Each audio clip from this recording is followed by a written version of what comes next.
Welcome to episode 6 of the Hoop Threats podcast. I'm here with Alec, Kinsky. Welcome to the pod, man. Glad to have you. Hey, glad to be here. Thanks for having me, Aaron. Awesome. So first off, I want to start with the fact that you're from Minnesota, but you're a Syracuse fan and also a Steelers fan. Let's talk about, kind of your early years, how you got into sports and how you became a fan of those teams.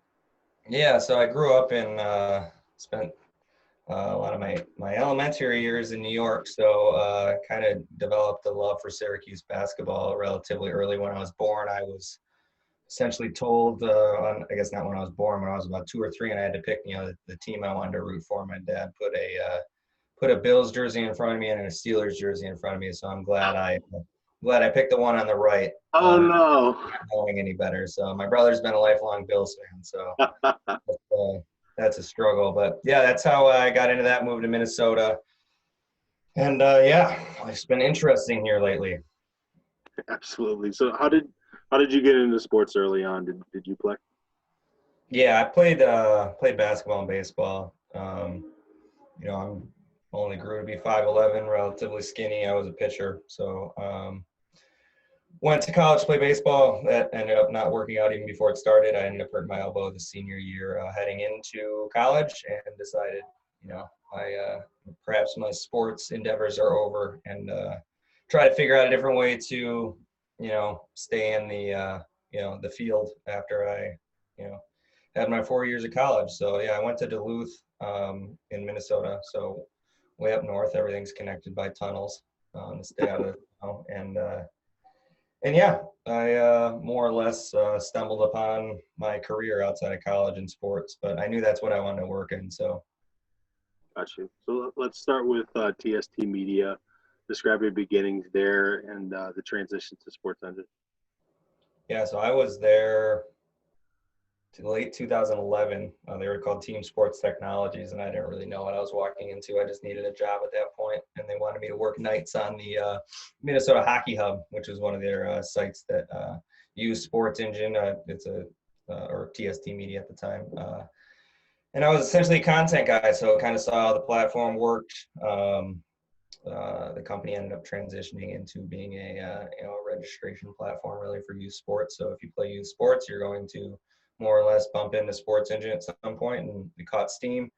So yeah, it was interesting being part of a startup for, we were roughly 20 and 30 employees when I started, and when I ended up leaving, it was, it's a global company with, almost 1,000 employees. So yeah, it was cool to see the transition. They got purchased by NBC and Comcast in 2016. Then it kind of took off. But yeah, it was interesting to see how the field changed when we were a startup based on, when you kind of become more corporate. That was you got involved with them right after college? Yeah, yep. And then about a year into it, I got the chance to launch D1 Circuit, which ended up covering the UIBL and kind of took on a life of its own. So Gotcha. yeah, that was my first job out of college. I was working at an MMA gym, giving tours for people to sign up, and I liked it. I was good at it, but you had to train there in order to work there. So about 2 weeks in, I was enjoying the training. I was getting a little cocky, I think. And there was a 16-year-old who I was like, well, he's 16. Rolling jiu-jitsu with him is not going to be hard, right? So turns out he's a pro now, so we'll lead the story off with that. But he got me in a leg lock, and I don't know the first thing about getting out of one. I never thought I'd get in one, and one thing you're not supposed to do is pull yourself out of it. And I yanked my leg about as hard as I could to just pop out of it, and my ankle was more or less just hanging there. So I ended up it ruptured a couple tendons. Ended up not being able to train anymore, so I lost my job, and then I went into get my job at SportsEngine about a month later on crutches. So that was fun. But yeah, it's eye-opening. It's like, wow, this got real quick. It's an interesting start.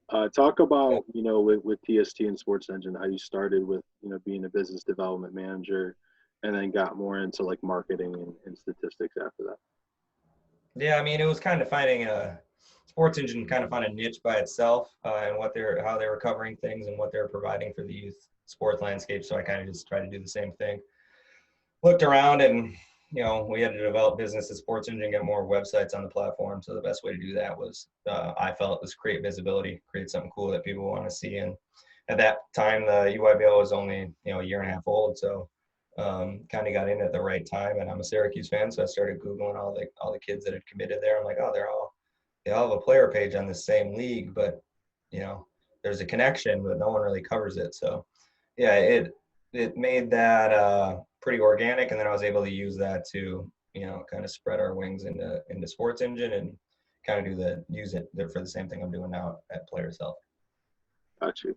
So talk about in addition to like sports coverage, SportsEngine has other sections on adaptive sports, resources for coaches and club admins, and then Players Health. So talk about that.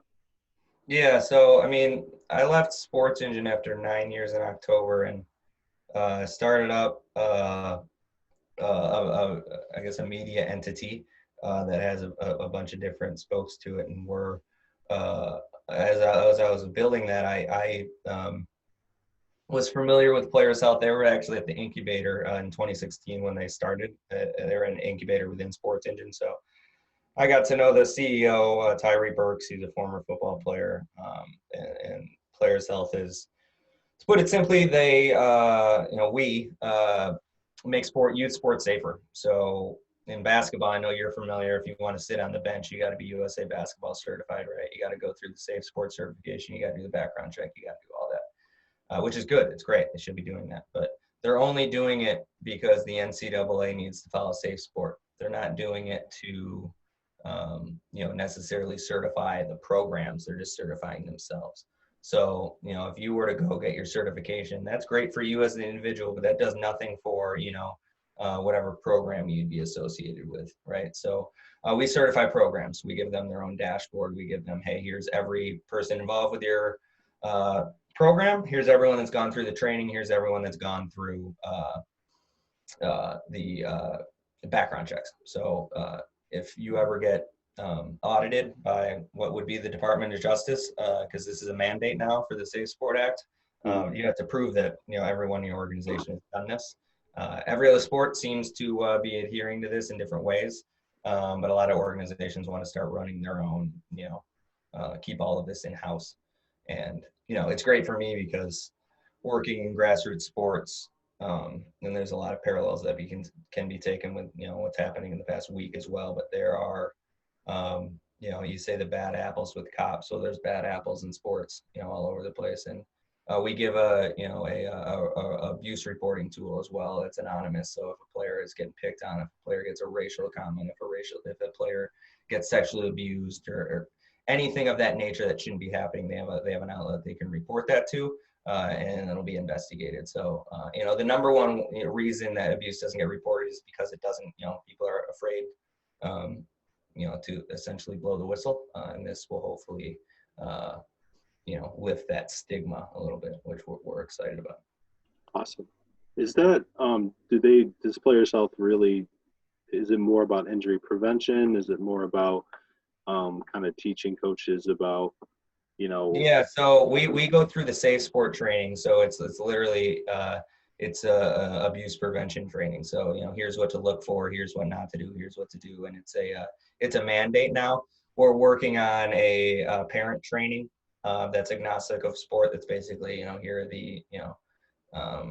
here are the best practices of how to do different tasks within your son or daughter's life, whether it's talking to your coach or your team, or how to best carry a conversation on the way home. Maybe you don't want to keep yelling at them if they just got yelled at the whole time by the coach. So it's just educating parents in a different way, and I guess bringing more realization to what their kids might be going through, and figure out the best way they can help. So we're excited about that, and we want to do a better job of educating every part of an organization, whether it be the coaches and admins, whether it be the parents, whether it be the players. It's a safer sport environment is going to help everyone. And, we haven't even talked about the girls angle of this as well.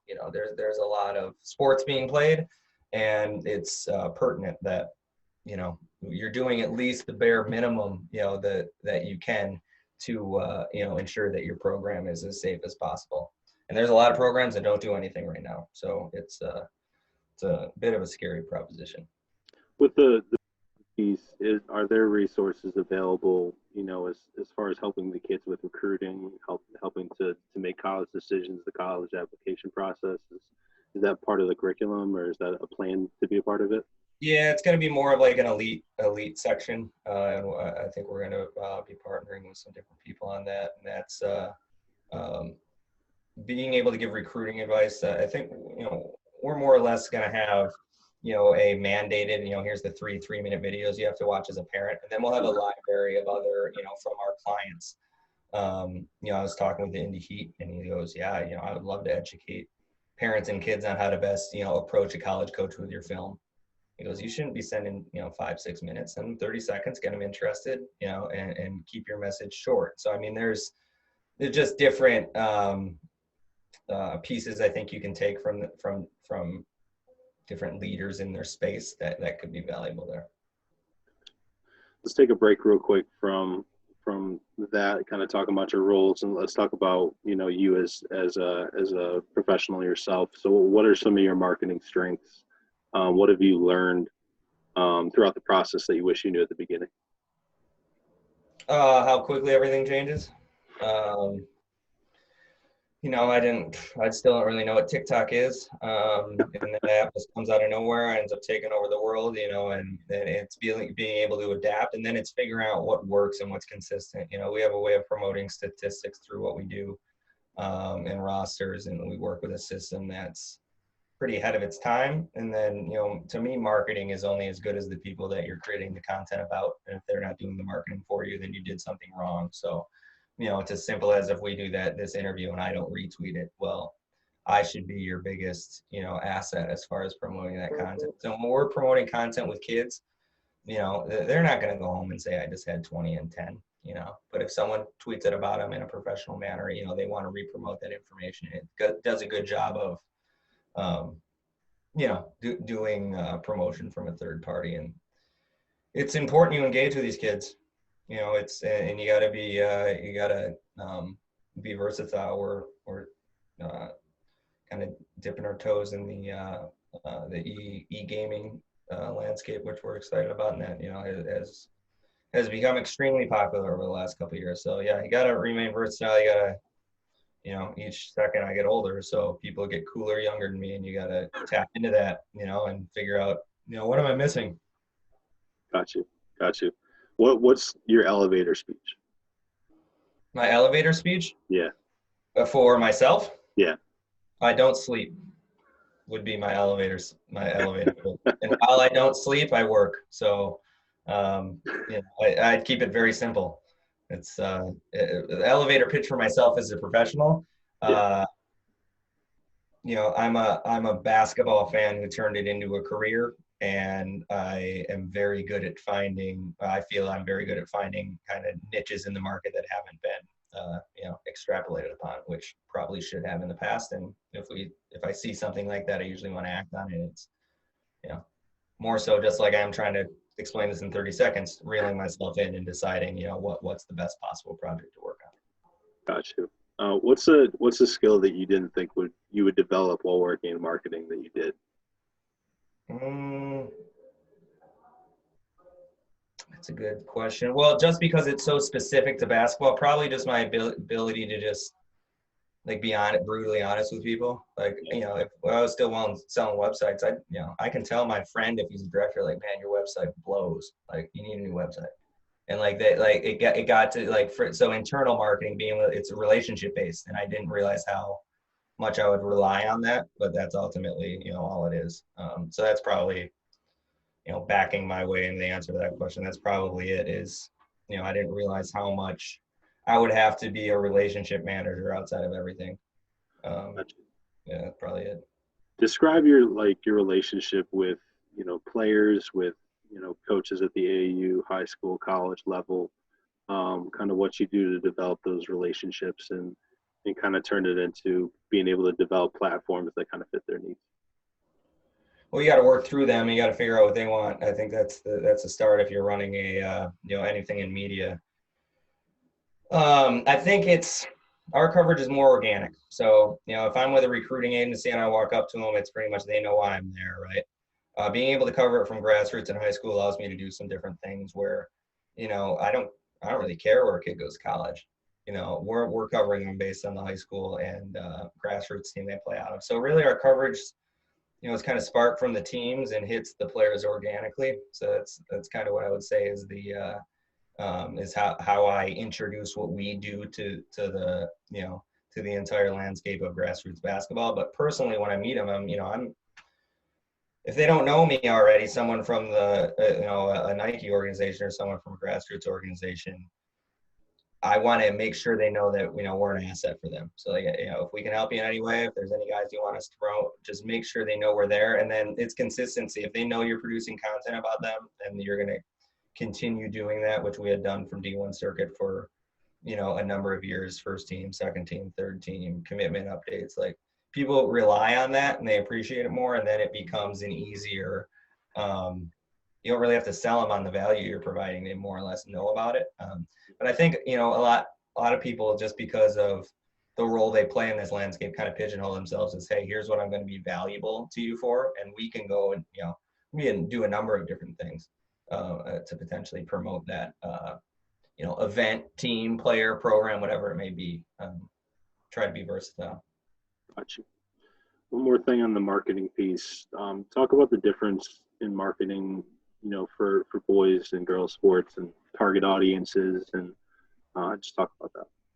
Yeah, I mean, that's part of a big goal into what we're doing on the season tickets. Not just going to be basketball. We're going to be launching in volleyball. We're going to, any club sport really that features girls and boys is where we want to be and where we want to be living. And I say that because the girls side of things is extremely undercovered, especially from the volleyball angle, and really from a structured angle from the girls side in basketball. So we were excited to do the coverage of the girls EYBL and have their scores, stats, standing schedules, player pages, and do all of that and be able to provide that. And I think that's something that it's different because people are servicing different industries, and I have to pay attention to that. Just the way life is, people don't follow women's recruiting as much as they do men's.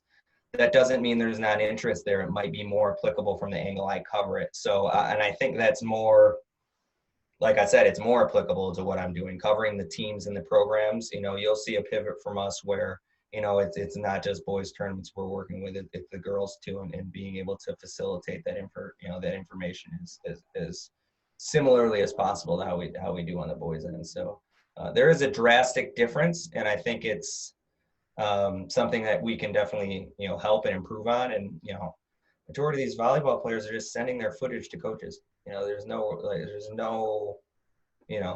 help, there's no assistance. So highlights, really. Yeah, exactly. Yeah, Slam doesn't really show up to that type of thing. Talk about real quick some of the people you mentor, some of the people that work for you, like Kendall, Pat Lawless. Talk about what traits they had or what things they did that attracted you to them, and what makes them successful underneath you. Yeah, I mean, I've worked with a number of great people over the years. Pat was with me for a while at Prep Circuit. Pat now runs the front office. He does a great job with that video blog. He's just, he's a young guy that gets it and knows how to talk to players and communicate with players. I think he's not long for what he's doing. I think he's going to find something bigger. I think that's a lot of the case for some of these other guys. We have a young writer, really one of the best scouting minds after breaking down how he breaks footage in Ken Provost. He does a great job and really puts time into it. And it's cool being able to watch someone, break something down so uniquely at such an early age. And it's inspiring to me because, like, man, in 5 years, where are you going to be? It's exciting. And, plenty of people at SportsEngine I've worked with that are doing great things now. Bree Lewerke, she's still at SportsEngine. She just raised $5,000 yesterday for the Black Lives Matter movement. She's helping with, she's in Minneapolis right by me. So, she's helping with, Black-owned businesses getting, back on their feet in Minneapolis. So, I mean, there's there's a lot of people in this industry doing a lot of cool things. I've touched a lot of different, I guess, aspects of basketball, and that's come with, you know, a number of different people that I've met, and, you know, that it's a kind of a laundry list of people that I could, you know, have said that have helped me, you know, I guess, learn to where I am today. You know, um, you know, the managers and directors with the UIBL have been great. You know, it's cool to watch a vision be executed by them, and you know, it's a small team, but you know, there's a lot to learn from it as far as how everything works, and you know, how you kind of have to treat certain people in this industry, and know how it's a small industry, so people talk, so it's you know, it's not something that you can really just start a profession in. You know, you have to build yourself up, and I think there's something to be said to that. And watching other people kind of do it while I've been in this space has been super cool. But you know, like you're one of them, Mark. You know, watching him build Capital Hoops, that's one of them. So it's people. I think I'm you know, I'm happy for the industry when I see guys start something that they really want to do, and it, you know, it hits. You know, I think people, you know, there's a lot to be taken from that. You know, taking a chance on yourself. Gotcha. So talking about kind of beginnings, I read an article from the New York Times. Reed Weidman put it out a while ago. Oh, my favorite article of all time. Talking about EYBL, kind of talk about, I'm not going to read it, but talk about some of the difficulties you had, you know, breaking into the space in the beginning. Yeah, I mean, we did have some difficulties at the beginning. While there are inaccuracies definitely in that piece, it was good promotion for us. You know, I think it was good promotion for what we were trying to accomplish for the league. You know, we wanted to give them an ESPN.com. You know, scores, stats, standings, gives, like, this is a structured league. Let's make it that way. So, you know, when we got the start, I mean, we had some hardships right out the bat. We launched the site, and Nike immediately sent us an email, almost immediately. I think within like 6 hours, basically, like, stop doing this. So it's like, oh, okay, well, now we gotta pivot and figure out what we want to do. We weren't doing anything wrong. I think it was the messaging, and like I said, you know, I was young when I was launching it. It was, hey, we're here to cover the EYBL. You know, I was very careful how I put together that message, but if you were reading it, you know, it was the goal at the time. You were probably, you know, if you're thinking it was Nike, we had, you know, branded ourselves, and we hadn't let them know. And again, I'm brand new to the space. Had I let them know, here's what we're doing, I think they would have been completely receptive to it. And, you know, they reacted the way anyone would have. Like, this is our league. What is this? So definitely had to pivot and figure out, okay, you know, what's the best way to, you know, make ourselves valuable in this situation, and not only the teams, the programs, but the players, and how can we kind of spread our wings. So we just kind of kept at it. We weren't, you know, breaking any rules. We just, you know, we wanted to provide value. And then soon after that, they, you know, reached out and said, yeah, we should, you know, you're providing value for us. Let's, you know, they're not doing it themselves. You know, and I think that's not anything they ever wanted to be doing. That's not why the league exists. Yeah, it worked out nicely. Like I said, it was a undercovered part of the market that just, you know, to this day, ESPN or anyone could have just started covering it. Then it's just not something that's a focus of other people. Yeah, and you put together their website, right? So that's where, you know, kind of the relationship with you and Nike and EYBL started. Yeah, we had done their website for a couple of years, and then we just kept running D1 circuit, and that became, you know, I guess the de facto voice for that. Gotcha. So another one of your babies, I think, was the D1 circuit catalog for EYBL, with the rosters, advanced team stats, 2-page breakdown, player interviews. Talk about the time put into that, the team that worked on it, and the importance to you and your audience that was put out before the season got started. Yeah, I mean, we do one for Peach Jam too. So it's just a lot of work. It's a lot of writing. Oh, actually, it's the assembly of it got easier and easier. You know, Bree was the one assembling that magazine for a number of years. Bree who? Bree Lewerke was the one at SportsEngine, was the one putting that magazine together from a digital standpoint, so putting the content in. Okay. I wrote the magazines, and then we had Peach Jam preview magazines as well. So it did take a lot of time. It's stuff I needed to be doing anyways to, you know, be learning about these players, so I can, best evaluate them, best give out awards, and and all that. But also, I used to love Slam Magazine. I still do, and I think there's something to be said about a preview that someone can sit down and read and digest. And we were planning on, and now it'll be back. We're going to do it for the high school season, a digital elite high school breakdown, and then a grassroots breakdown next season. Obviously, this season is a lost one from the at least from the shoe circuit angle. We don't know what he is an Under Armour doing yet, but regardless, no UIBL is going to impact everyone.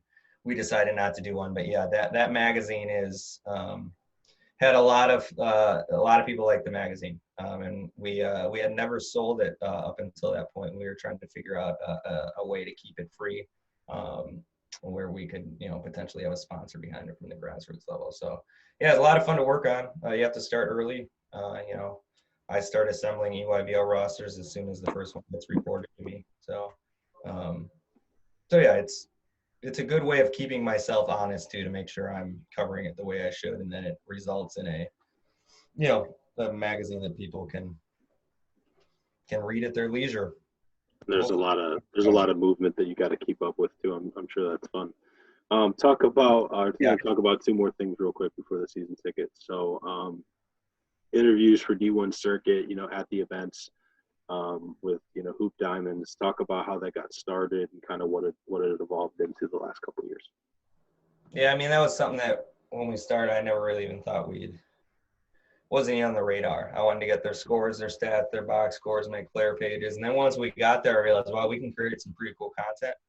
So yeah, we started creating our own the last, I think, 3 years. We're doing a lot of it for the season ticket now, where, it's these kids are, the prospects are, I guess, at least guarded, after a game. So it's cool to be able to approach them from like I said before, I don't care where they're going to college. So, just get to know the kid and, be able to produce content about them that other people might not have known. And that's really where our interview, we tried to keep our, I guess, interview voice was, bringing off different aspects about these kids, and really just saying, you're going to be in front of a camera soon, giving them that experience where you can put them in front of a camera. And I think there's something to be said for a kid, unwinding after a game before they talk to the media a bit. And I think that could be improved in grassroots basketball. Yeah, and, from all levels, I think there almost needs to be a debriefing area where it's like, with coaches too. Yeah, I mean, just kind of with everyone's, sometimes you get the media and it's like 2 minutes after the game's done. It's like, all right, it's like, give them a second, you know what I mean? So they get approached by a lot of people. So it gets crazier every year because this gets more popular every year. Gotcha. How did that start with, with football? Because it started with, I think, Gonzaga football in 2017. Boo. But how did it get started there? But what do you mean? Our football coverage? No, with the Hoop Diamonds. Because I was on the YouTube page and I just found Gonzaga interviews. Yeah. So back in the day, we used to just go to, if there was a local videographer there, and I knew,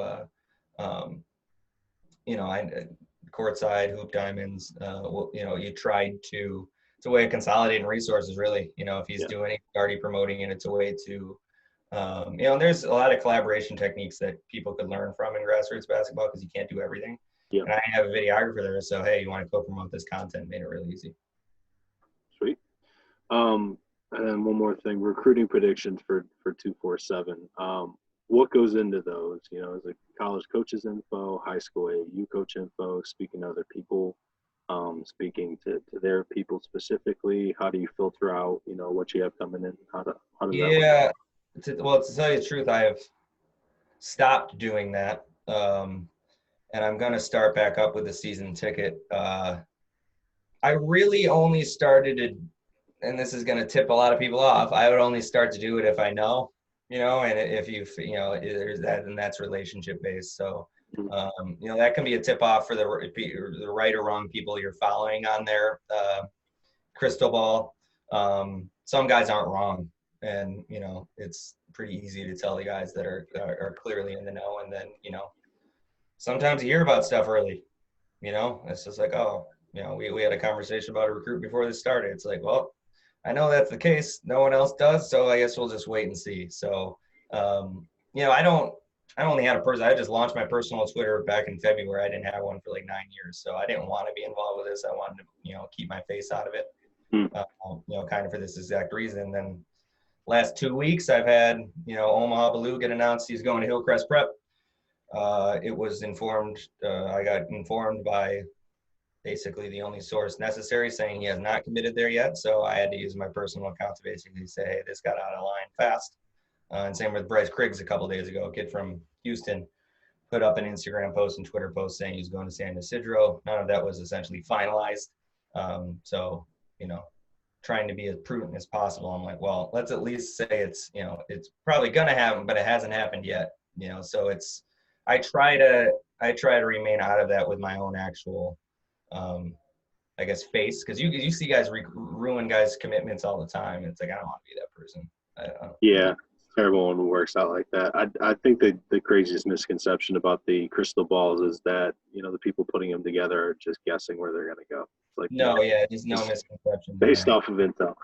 Last question on that they want to be right. They want to be right just as much as those kids want them to go to their school, or those fans want those kids to go to their school. So yeah, gotcha. Who are some of the best college coaches in basketball, men's basketball, at making up ground in a player's recruitment and closing the deal last minute after a late offer?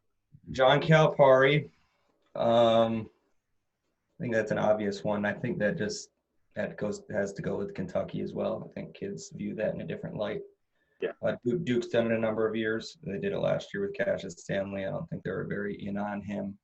And they're head-turning program to get offered. It's immediate. They're never, if you have offered, they're never not going to have Duke in your top five. Yeah. You know what I mean? So it kind of acts like that. I mean, there's been some good.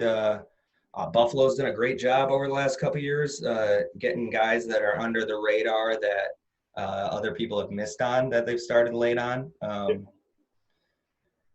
Oh man, there's a bunch that I don't necessarily know if there's guys that necessarily come in late, but there's definitely guys that have kind of separated themselves as far as their consistency on being able to get, I think it's also the timing of the offer too. Like I know, for example, like Virginia is really going to research a lot of stuff before they put out the offer. They're not a team that, Michigan offers and Providence offers, and so they feel like they need to rush and get in the mix, and that's unique to them. Each program has their own style. There are some offer 50, some offer 5. If it were me, I'd like to know that I'm more, I guess, sought after, but yeah. Each guy takes their own route there. Yeah. So let's talk about the season ticket. Talk about how it's different than the rest of the market, and what plans you have for it, your vision for it. Yeah. So pretty simply put, we're just essentially ESPN for grassroots basketball right now. We're planning to expand in other sports. Full stats, scores, standing schedules for the EYBL, Under Armour, Adidas. The cool thing about this, we're not just tracking a grassroots team based on their record for the circuit they play in, but rather their whole grassroots season. So if the PSA Cardinals go to Hoop Group, we're going to track their win-loss record within our system. So just providing more structure to, a youth basketball landscape that really doesn't have that much structure at a club level. And then we're going to be covering high school basketball as well. So it's essentially combining prep circuit and D1 circuit into one. And then we're going to have the ability to subscribe to or buy program or player pages for yourself. Subscribe to program pages, so programs can essentially market themselves as an elite grassroots program amongst the elite. So we have a lot of tools, a lot of data that we feel like is going to be valuable, and a scouting service that's attached to it. So yeah, it's a lot of fun. It's been a lot of work building it, but it's I think once this thing starts moving along and we actually start playing some basketball, it's going to turn some heads. Absolutely. What is something about the AAU circuit that outsiders just don't understand? I can answer that question inside your question. It's not an AAU circuit. It is a grassroots circuit. And I fight that good fight every day by trying to have people drop just the AAU moniker, because the Nike EYBL will be the first ones to tell you, do not call us AAU. We are the Nike EYBL. So it's youth grassroots basketball, and I think it's a tissue Kleenex, type situation where people just don't know any better. They just call it because it's the brand name. I think that's the biggest misconception is, and AAU gets blamed for stuff they shouldn't get blamed for, and they get credit for stuff they shouldn't get credit for. So it's a very when they say, with the FBI stuff that happened, that AAU's paying kids and all this stuff. It's like, hey, you didn't have a damn thing to do with any of that. Just people hear that word, and it's been around for so long. So I think that's the biggest misconception. I think the biggest thing people probably don't know about it is that the addition and the development of the shoe circuits has already consolidated the top talent.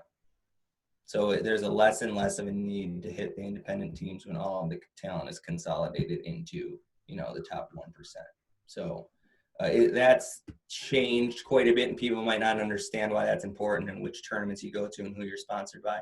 It's all very important, and we're going to, hopefully use the season ticket to educate some people. What's a prep school? What's a private school? What's a post-grad school? There's differences to what you're looking at here, and it's the same with grassroots programs. There's differences. I really liked what Keith Stevens had in an interview last summer with Jeff Goodman, and he said, if you watch a kid during the high school season, like for example, Hunter Dickinson of DeMatha, he's like, you see a 7'2" kid play against 6'5" kids. I mean, what type of evaluation are you going to get as a college coach? Right. When you're playing in the EYBL, and you have Hunter going up against, Mark Williams. I mean, that's a much different evaluation that doesn't really get talked about all that much. Basketball is much further ahead of the game than any other sport as far as consolidating their top youth talent, being able to measure them against each other. Obviously, there's kids that play in Under Armour and Adidas, and some kids don't go to USA, and it's impossible to get every kid in the same spot, but there's no off-season circuit or playing structure for really any other sport that you're going to be playing against other top 50, top 25 players. Absolutely. High school live period last year had some good effects and left some people upset. If you were the czar of grassroots basketball, what would you change? That's a good question. I'd implement probably a true national championship, which hopefully we'll be acting on somewhat soon. Someone will come up with something. I think it's important that all of grassroots basketball competes against one another, and I think there's an opportunity to do symposium type ideas. Especially with everything going on. Let's infuse some structure in this as well, off the court stuff where kids can win in that aspect too. And I don't necessarily know if that's always the focus, which is, obviously unfortunate. Yeah. Let's talk about the attention, the power, the platform that kids have. I mean, Bronny James has, it was in the tens of millions of followers on Instagram. Talk about, how that's different and kind of the pros and cons of that. Plays into what I just said. I think the kids need to educate, it's new to them too.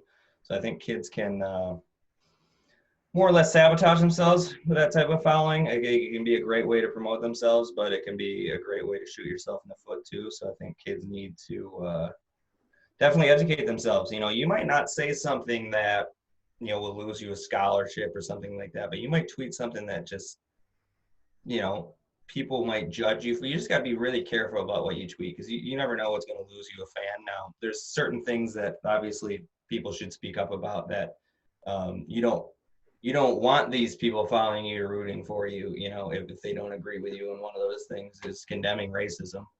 That should be relatively easy to do. A lot of people with their social media accounts can't even send out a simple, it's really simple. And I kind of went on a little bit of a rant at some coaches, but it's like, look, you have a voice to promote yourself and your employment and your program. You have to use it to, support the majority of the players that are playing for you in most situations. So, it's a double-edged sword. I think social media is from, if you gave me 1.3 million followers when I was 16, I don't know, I don't know if that's healthy. You know, you think about it, I don't know. No. I feel that. All right, we're gonna go into the quick hitters portion. First one is going to be an interesting one. So Coach K is 73, Boeheim 75, Roy is 69. Who do you see replacing each of them in those blue blood spots? That's a good question. Duke, it could be any assistant on their staff. And those guys go get different. Those guys get different jobs too. You know, I think potentially Capel could come back. Duke's an interesting one. Wojo's done a great job at Marquette. They might want to keep it in house with someone that's developed. You know, head coach. I think if Hurley is able to, if Hurley's able to do some stuff, I think his name will be in there too. Agreed. I think that one's kind of up in the air. McNamara is, you know, I would assume is going to replace Boeheim at some point. There's Red Archery there. There's Alan Griffin. They already lost Hopkins, and that was a pretty big recruiting hit to them. And I think I mean the players love Jerry. He's obviously an icon there. Do you think it's possible Hop comes back? Yeah, I do, and I think that's probably going to be up to Hop. He's building something pretty good at Washington there. Yep. What about you? Well, even to recruit nationally, he's still got it. He's still clearly has the relationships built up with programs like the City Rocks and the New York City UIBL programs and Under Armour and Adidas programs. So, yep. I mean, people trust him. And then Roy, oh man, that's I'll plead the fifth on that one. I don't know who would necessarily land that job. There's a number of different options. You can keep it in house. You can look to Jerry Stackhouse, he had Vanderbilt, doing a good job there. People trust him. He's built up a quite the resume for himself. So I mean, there's a lot of guys that kind of fit that. Yeah, Steve Robinson's there too, and Wes Miller could come back. Give me your Mount Rushmore of AAU and high school coaches. So is that 4? Yeah. 4 presidents on Mount Rushmore? Okay. College coaches, like my favorites, who I think are the best? No, just AAU and high school coaches. Right. So my favorites or who I think are the best? 2 different things. So your favorite? My favorites. My favorite college coaches. I might go a little obscure here because who I keep in close contact with. The first coach to ever talk to me, and he got his job like probably 4 years ago, but one of the first assistant coaches, and this is kind of cool to see how assistant coaches from the EYBL can get assistant coaches at college, was Hamlet Tibbs of Vermont. He's their head assistant coach now, and he's got a super bright future in front of him. Larry Blunt from Orangeville Prep. I knew him at an early age, and watching him develop into an assistant coach and a future head coach has been great. Head coaches, I sat by. Make it note of it to sit by Fran McCaffrey. He's very, very entertaining to sit by recruiting wise. There is I mean, you got one more. A lot. I've had one of the best conversations I had was with Bob Huggins. He probably didn't even realize that's what's cool to me as I started talking to him. But he might have known who I was, but he didn't act like he was just spitballing. Where it's like, oh man, this is it was cool to kind of get in his head, as he was evaluating talent. And then Roy, I've sat by him at quite a few Peach Jams. He's more so not recruiting there, but watching the talent that's going to be coming in and evaluating from that angle. So yeah, there's a bunch. AAU coaches, that's tough. Well, tough and not tough. I mean, you can take the easy way out. The easy way out would be Boo Williams, Leo Papilli. Where is he? BABC. Okay. 1976. They've been around forever. Renee Pulley. And I mean, it depends if we were talking strictly coaches like Justin AAU basketball. Sonny Vaccaro is one of my heroes. So other than that, I mean, guys that have just run their programs for a long time that, are respectable. Jim Hart for the State Rock's been around since '92. Yeah. The Indy Heat have been around forever. So that fourth option might be Marc Olivier from the Soldiers, who's been around, running the Soldiers forever. No, I'm sure I'm forgetting people as I get put on the spot here, but my head goes right to the guys that have paved the way. Yeah. When your team's named after you, Yeah. and for that many years, it's you've obviously done something right. So Who's the best grassroots team that didn't win a championship? the best grassroots basketball team that didn't win a championship. That's a good question. That is a really good question. Best EYBL team, probably Houston Hoops, 2013. Who's on that team? I thought they were going to win. I thought they'd win Peach Jam. Their front court was Kelly Oubre, Justice Winslow, and Justin Jackson. Their point guard was De'Aaron Fox. They had Kadeem Latin, Good Lord. a couple other high major kids off the bench. I mean, and Fox was a freshman at that point, so I think that was probably the one thing that held him back because he wasn't quite ready. Oh man, there's been some teams where it's like, oh man, they didn't advance, and it's been surprising. But that's probably one, you look on paper, you're like, damn, that team was really, really, really good. Whose island are you still on as a player that maybe people have given up on at the college level, NBA level, high school? Like that I go to bat for? Yeah. That's like struggling right now, or people like giving up on, or like someone Alonzo Trier. That kid's a pro. He gets it. You can't tell me he doesn't have a role on a rotation on a winning NBA team. Like, that's insane to me. There's been some other guys. There's been some guys in high school where it's like, well, yeah, I kind of figured he'd break out. I don't know why he's under recruited. And you see those guys each year. It's always confusing to me when a guy averages over 10 points a game in the UIBL, but he's not recruited as a high major kid. Yeah. Oh, it confuses me. So, those kids. Let's ask you a question I've asked all my podcast guests, because we've been all DMV up until now. What makes the DMV different?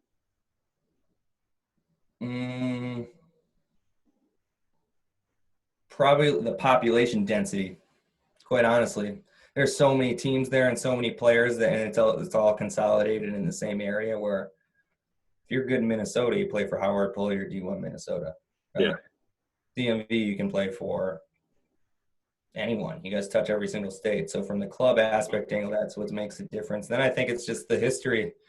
You watch the PG County documentary, you watch, if you just familiarize yourself with that and the players that have come out of there, I think they've built up a pretty cool culture. And, the best programs are there, Team Takeover, Boo Williams, Team Durant, like those teams are powerhouses. Like, they're not going anywhere, and they've built themselves like pro programs. So, you guys recognize the importance of basketball for sure.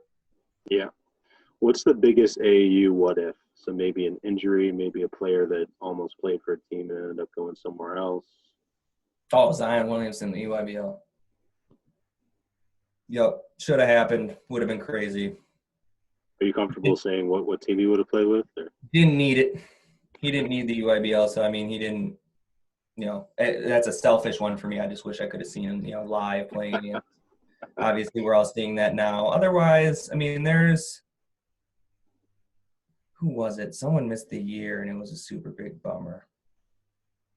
And there's been quite a few. I mean, this whole year, is the biggest bummer because, I mean, I'm going to have a podcast probably that breaks down, who I think would have won it and who I think had the best team and whatnot. And there's some teams that look at the Indy Heat's roster heading into, they had 9 top 80 players.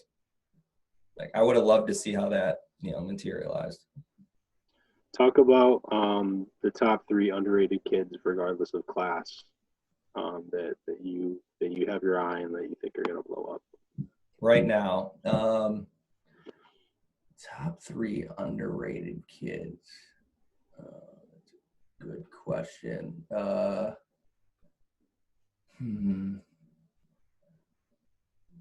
I would say there's a kid for he's in inner city Philadelphia right now. He's not ranked, but he's moving into recruiting rankings. His name's Nizine Poplar. We just broke down his footage, and he was extremely impressive. It's a kid for the City Rocks 2022 class, not really getting any national love. His name's JJ Starling. Extremely impressed by him. Yes, He's sir. Yes, sir. Preach. Yep, upstate New York kid, which you know.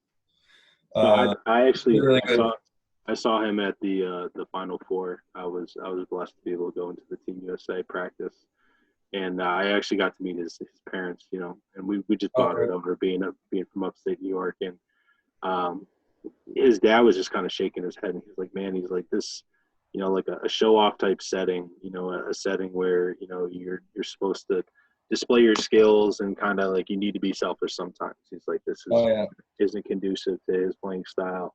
And, you know, you just see him watching him. You know, he just sets up his teammates really well. He's a good defender, really good communicator. Just a A++ kind of character kid. He might have led the City Rocks in scoring as an underclassman this year, so I think he would have really broken out. There's a kid in the 2021 class just transferred to we're about to have him on the podcast. He just transferred to Wasatch Academy, Robbie Armbruster from Georgia. He's 6'6", 6'7", just an absolute dog on defense. I think, you know, one thing that's hard to scout and put in recruiting rankings is the kid's mentality. And, like, when you get to know a kid, you can kind of, you know, see where they want to take their game. You know, I've noticed him. He's one of them. Another kid we talked to, Ramel Lloyd. He's like a 6'6" point guard, built like a Mack truck.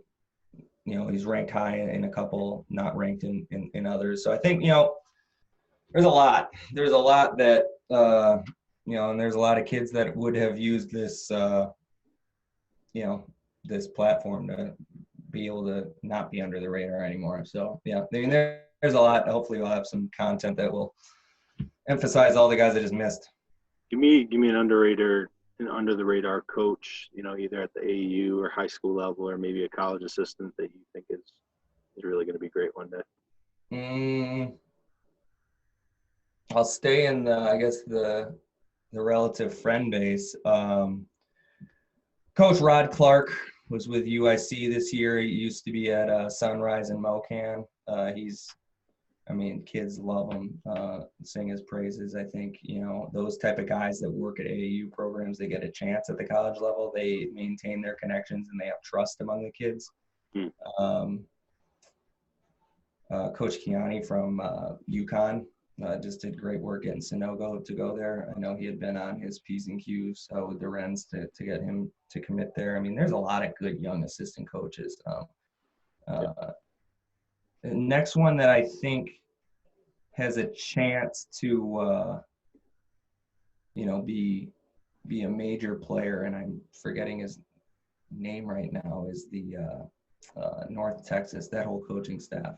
Every time I hear from, you know, someone they're recruiting, they sing, you know, the North Texas coaches, you know, that whole coaching staff. So it's cool seeing those mid-majors like develop some consistency and be able to get these, you know, players coming in, local players, and recruiting the EYBL better, where, you know, you see why they're successful at, you know, in March, because they have kids that are ready to go. And it's hard to, there's a lot of good young assistant coaches. Ryan Silver actually just put out a piece on Silver Waves Media that they kind of rank the top 50 assistant coaches in the country that are kind of next up. And I agreed with a lot of what they had to say. Cool. Last two ones. So I was told that I need to ask you about the Jordan Goodwin game winner story. So Jordan Barnes, I'm assuming it's the half court shot. No, I think it was the Jordan Goodwin game winner from the corner. Oh, that was wild. I've never seen anything like that in my life before. It was there's been a couple crazy game winners. We should put that up for a vote. The Goodwin one was nuts. There was one last year at Peachtree. Chris Harris caught one in the corner. He kind of like bobbled it midair and just kind of launched it up from the corner. It went in. Texas Titans had a full court heave with 1 second left at 16th Peach Jam. I'll never forget because Durant was watching it and they're playing Team Durant. And got hit to the corner somehow, and the kid hit a fadeaway. It was one of the craziest endings I've ever seen. But the Goodwin one was nuts. The Jordan Barnes one was probably the craziest buzzer beater I've seen live. That was to go to the Peach Jam Championship. So I think he hit a running 40-footer to win the game at the buzzer over CP3. That was Harry Giles. That was Josh Okogie. That was a loaded CP3 team. That was a crazy game for sure. Absolutely. So to close, I saw a quote. It was a picture that you have sitting next to Roy, and a quote from him saying, when I retire, I'll still go to 2 events every year, the Maui Invitational and the Peach Jam. This event is something special. Talk about why that resonates with you. Well, Peach Jam is the best event in sports. So, I mean, I agree with him. I think every basketball fan needs to see it once. I think there's a lot of room for, potentially not improving it, but just capitalizing on what they're already doing there. I mean, it's a pretty surreal event. I would, like I said, suggest anyone to go if you can. It's 4 days action-packed, nonstop basketball, and it's the best kids on the planet, and they're right in front of you. So the atmosphere is amazing. You just can't get it anywhere else. So it's one of those things where you can only get that in one certain spot, and those are usually the best things in life. Absolutely. All right. Well, thank you for your time, man. So Yeah, glad to have you on. Yeah, thanks, man. Yep, you take care as well.